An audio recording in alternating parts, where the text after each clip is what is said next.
Apa kabar kalian semua? Selamat datang kembali di channel Bullflix, channel nomor 1 analisis sepak bola di Indonesia. Analisis hari ini akan membahas tentang formasi 3-4-3 yang diprakarsai oleh Johan Cruyff, legenda Belanda. Johan Cruyff adalah simbol sepak bola Eropa, bapak sepak bola modern. Berkat pemikiran-pemikiran sepak bolanya khususnya masalah taktikal, yang menciptakan revolusi taktikal dalam dunia sepak bola yang sangat visioner. Johan Cruyff dikenal menjalani masa-masa kejayaannya sebagai pelatih yang bermain menggunakan formasi 3-4-3 di era 70-an.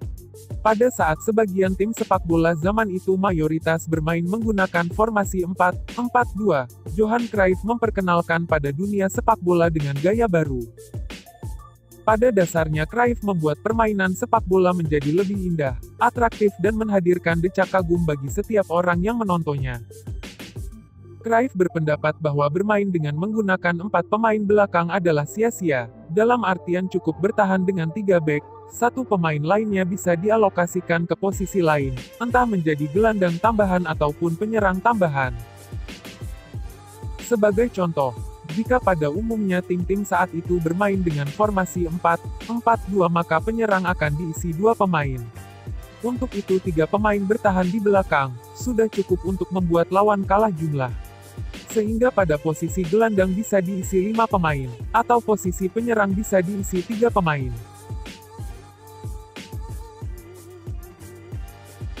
Formasi 3-4-3 memungkinkan tim memiliki lini tengah berbentuk berlian dan pertahanan berbentuk segitiga. Kedua center back yang bergerak melebar dan berdiri sejajar, harus memiliki mobilitas untuk membantu menutupi lebar lapangan. Sedangkan pemain bertahan yang di tengah akan berdiri lebih ke belakang sebagai seorang libero.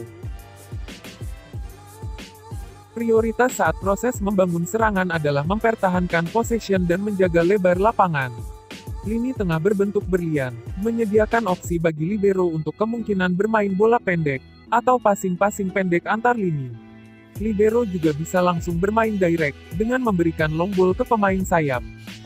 Karena pada saat itu mayoritas tim menggunakan 2 striker maka 3 center back sudah cukup untuk menang jumlah di area pertahanan. Jika salah satu pemain depan lawan menekan libero, 2 bek tengah yang melebar tadi dipersilahkan melakukan dribbling sendiri ke depan, otomatis terjadi kekosongan di posisi bek tengah. Saat itu gelandang bertahan akan turun ke belakang untuk menutup posisi yang ditinggalkan pemain bertahan yang maju tadi. Rumus yang sama masih terjadi. Apabila libero melakukan dribble bola ke depan, maka gelandang bertahan akan turun ke belakang dan mengisi posisi yang ditinggalkan libero. Jadi kalian pasti sudah bisa paham sekarang gelandang bertahan atau central defensive midfield adalah aktor utama dalam formasi 3-4-3. Di sini gelandang bertahan atau central defensive midfield harus bergerak horizontal, agar lebih memungkinkan menjadi penyuplai bola ke depan. Untuk 2 gelandang tengah atau central midfield, di mana biasanya diisi oleh pemain paling kreatif dalam skuad, akan bergerak liar, cair, sekaligus cerdas agar bisa memanipulasi ruang yang terbuka di area lawan. Salah satu dari 4 gelandang akan bermain lebih ke atas menyerupai posisi second striker, sebagai supporting attacker, agar bisa memanipulasi ruang yang diciptakan oleh ketiga penyerang. Selain itu salah satu dari gelandang harus sering membantu gelandang bertahan ke belakang, di saat tim mengalami tekanan agar bisa lepas dari pressing lawan. Gelandang serang atau central attacking midfield, dianggap berperan sebagai second striker. Tugasnya adalah maju bantu serangan jika diperlukan dan bermain sebagai gelandang jika sedang bertahan. Bahkan gelandang serang dan striker bisa saling bertukar posisi.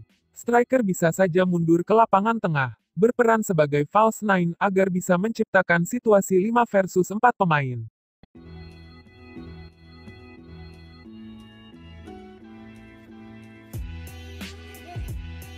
Bahkan bisa bertukar posisi untuk menciptakan ruang di belakang atau di garis pertahanan lawan, seperti di gambar ini.